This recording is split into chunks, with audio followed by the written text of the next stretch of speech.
포트 섬터의 포성이 미국을 두 동강냈다. 북부와 남부 두 나라가 태어났다. 이제 남부는 총을 들었고 그들은 자신들의 승리를 의심하지 않았다. 거리에는 환호가 가득했고 사람들은 이 전쟁이 오래가지 않을 것이라 믿었다. 찰스턴 시민들은 새벽부터 거리로 몰려나왔고 교회 종소리가 승리의 노래처럼 울려 퍼졌다. 어떤 이는 이 전쟁을 1776년 이후 두 번째 독립혁명이라 불렀다. 영국의 굴레에서 벗어나 자유를 얻었던 것처럼 이제는 북부의 압제에서 벗어나 남부만의 나라를 세운다는 논리였다. 시장 광장에서는 젊은 병사들이 깃발을 흔들며 행진했고 여성들은 손수건과 깃발을 건네며 그들의 용기를 축복했다. 신문 사설은 남부의 정의가 포트 섬터에서 증명되었다고 외쳤다. 남부가 자신들의 승리를 확신한 이유는 여러 가지였다. 무엇보다 군사적 자신감이었다. 남부는 오랫동안 군 장교를 많이 배출해왔다. 웨스트 포인트 사관학교 졸업생들 가운데 상당수가 남부 출신이었고 그 중에는 로버트 리 같은 명장도 있었다. 리는 멕시코 전쟁에서 혁혁한 공을 세운 장교로 링컨이 직접 북군 총사령관으로 영입하려 했던 인물이었다. 그러나 고향 버지니아가 남부연합에 가담하자 그는 고향을 택했다. 남부인들에게 리는 단순한 장군이 아니라 남부의 자존심이었고 그의 선택은 곧 남부의 승리라는 확신을 불러왔다. 남부의 청년들은 스스로를 전사라 믿었다. 그들은 어릴 적부터 말을 타고 총을 쏘며 자랐다. 사냥은 생활이었고 결투는 명예의 수단이었다. 북부 청년들이 공장과 사무실에서 성장했다면 남부 청년들은 들판과 숲에서 자라났다. 전쟁이 터지자 그들은 곧바로 군에 지원했다. 노예제를 지키는 싸움이자 남부 백인의 명예를 건 전쟁이라 믿었다. 이 자신감은 첫 번째 대규모 전투, 불런 전투에서 더욱 커졌다. 1861년 7월 수도 워싱턴에서 불과 40km 떨어진 버지니아 불런 강가에서 북군과 남군이 처음으로 정면 충돌했다. 북군은 전쟁을 단숨에 끝낼 수 있다고 생각했다. 심지어 워싱턴의 정치인들과 시민 수백 명은 마차에 피크닉 바구니를 싣고 언덕 위에서 전투를 구경했다. 그러나 그날 구경꾼들은 악몽을 목격하게 된다. 초반에는 북군이 우세했다. 남군은 밀려났고 병사들은 뒤로 물러섰다. 그러나 토머스 잭슨 준장이 부대를 이끌고 언덕에 버티고 서 있었다. 그는 결코 물러서지 않았다. 병사들이 두려움에 흔들리자 한 장교가 외쳤다. 저기 잭슨 장군을 보라. 그는 돌벽처럼 서 있다. 그날 이후 잭슨은 스토널, 돌벽이라는 별명을 얻었다. 그의 부대는 끝까지 자리를 지켰고 곧 증원병이 도착하면서 전세는 뒤집혔다. 북군은 무질서하게 무너졌다. 병사들은 총과 군장을 버리고 달아났고 언덕 위에서 구경하던 시민들까지 함께 뒤엉켜 워싱턴으로 달아났다. 마차와 군용 수레가 도로를 막으며 아수라장이 되었고 패닉에 빠진 병사들의 비명은 수도까지 전해졌다. 그날 저녁 워싱턴 거리는 절망과 공포로 가득했다. 남부는 환호했다. 신문은 북부는 겁쟁이들이고 남부는 진정한 전사들이다라고 썼다. 남부의회에서는 크리스마스 전에 전쟁이 끝날 것이라는 발언이 나왔다. 거리에서는 워싱턴을 점령하라는 구호가 울려 퍼졌다. 남부의 자신감은 하늘을 찔렀고 그들은 승리를 의심하지 않았다. 남부는 군사적 자신감뿐 아니라 전략적 계산도 있었다. 전쟁터는 대부분 남부 땅이었다. 방어전에서 싸우는 병사들의 사기는 높았고 지형을 잘 아는 것도 이점이었다. 무엇보다 남부는 면화라는 무기를 쥐고 있었다. 당시 영국과 프랑스는 미국산 면화에 크게 의존하고 있었다. 실제로 영국 맨체스터의 방직 공장은 원료의 80%를 남부에서 들여왔다. 남부 지도자들은 유럽이 면화를 잃는 것을 감당하지 못할 것이라 믿었다. 영국은 우리 면화를 필요로 한다. 결국 우리 편에 설 수밖에 없다. 이것이 그들의 계산이었다. 그러나 남부의 자신감은 과신에 가까웠다. 북부의 인구는 2200만, 남부는 900만. 그마저도 400만은 투표권은커녕 자유조차 없는 노예였다. 공업 생산력에서 북부는 남부의 10배에 달했고 철도 총연장은 북부가 3만 5천 킬로미터, 남부는 1만 4천 킬로미터에 불과했다. 군수품 생산의 90%가 북부에 집중되어 있었다. 그러나 남부는 이 사실을 애써 무시했다. 그들은 전쟁이 길어질 수 없다고 믿었고 단 몇 번의 승리만으로 북부를 협상 테이블에 끌어낼 수 있다고 자신했다. 물론 전투의 승리는 단순한 시작에 불과했다. 남부 사람들은 그날 이후 자신들이 무적이라고 믿었다. 신문은 북부는 단지 숫자만 많을 뿐 싸울 줄 모르는 겁쟁이 집단이다라며 조롱했고 거리의 대화에서는 워싱턴 점령은 시간 문제다라는 말이 오갔다. 전쟁이 길어질 것이라고 생각한 이들은 거의 없었다. 남부의회에서는 한 의원이 이렇게 말했다. 크리스마스가 오기 전에 전쟁은 끝날 것이다. 1862년 봄, 남부의 자신감은 다시 한번 증명되는 듯했다. 버지니아의 셰넌도어 계곡에서 스토널 잭슨이 1만 명, 남짓한 병력을 이끌고 북군 3만 명을 상대로 기동전을 벌였다. 잭슨의 부대는 하루 40km 이상을 행군하며 북군을 이리저리 농락했다.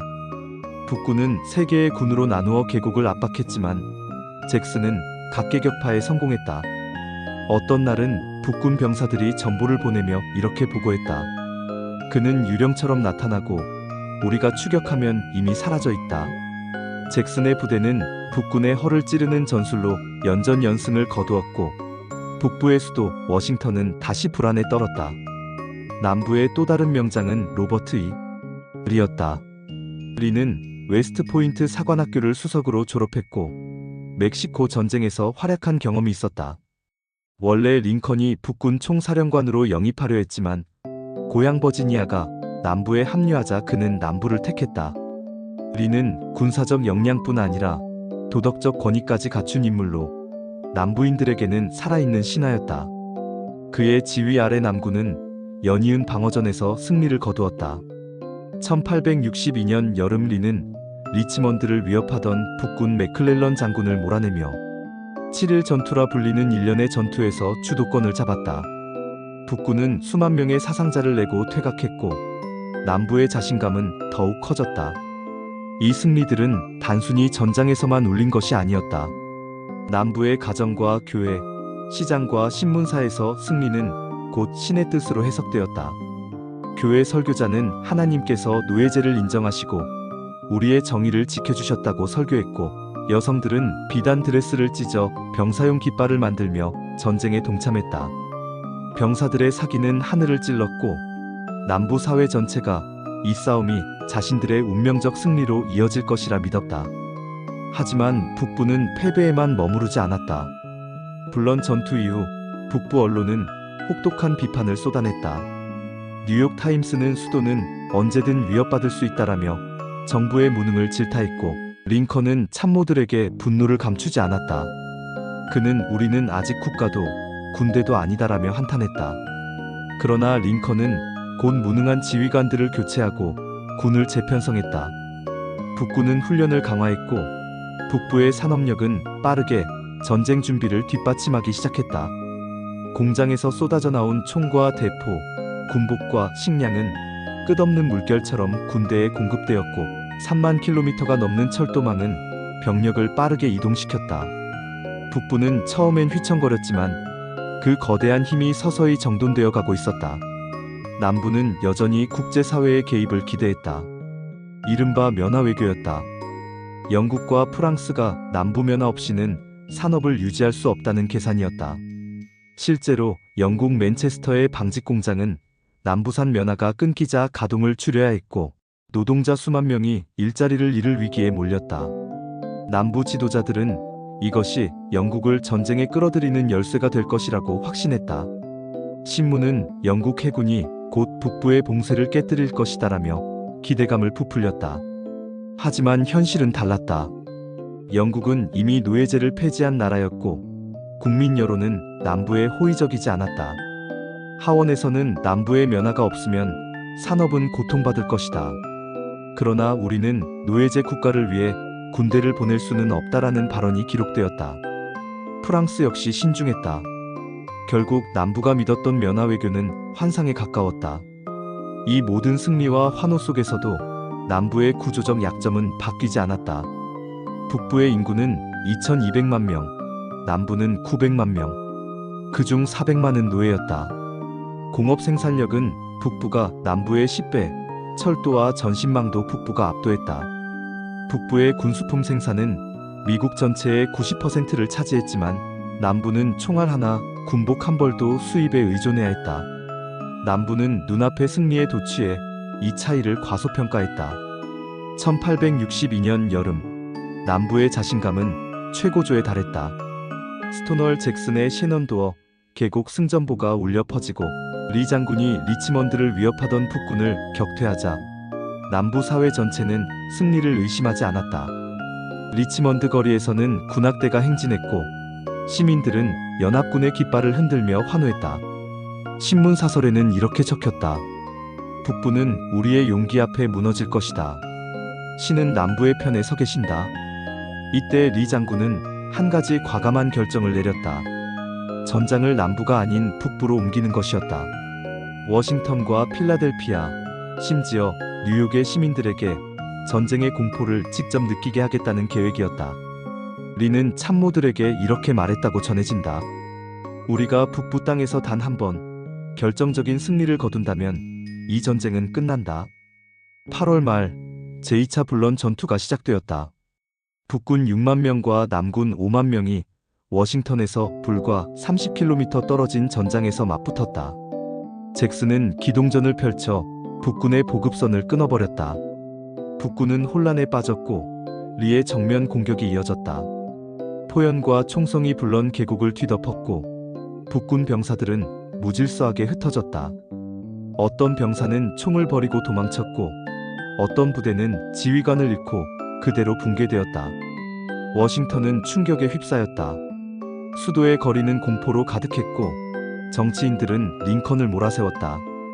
뉴욕 타임스는 정부는 수도조차 지킬 능력이 없는가라며 사설을 실었다.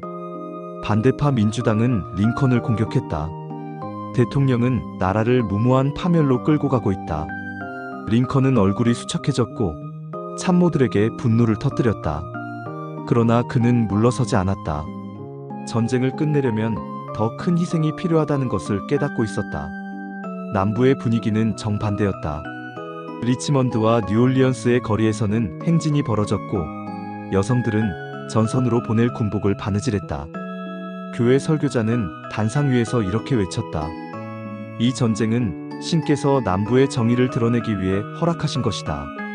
병사들은 고향에서 보낸 깃발을 들고 진격하며 노래를 불렀다. 우리는 자유의 군대, 신이 함께 하신다.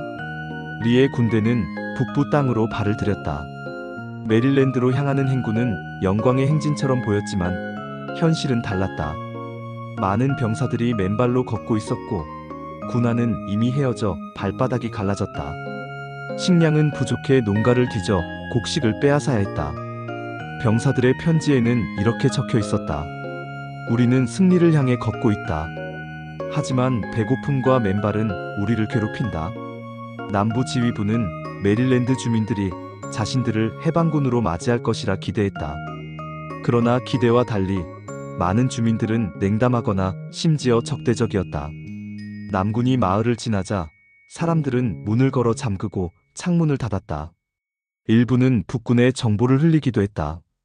한 병사는 편지에 이렇게 썼다. 우리는 형제의 환영을 기대했지만 그들은 우리를 침략자로 보았다. 그럼에도 불구하고 남부는 승리를 확신했다. 유럽이 지켜보고 있다는 것을 알고 있었기 때문이다. 영국 의회에서는 남부를 승인할지 논쟁이 벌어졌다.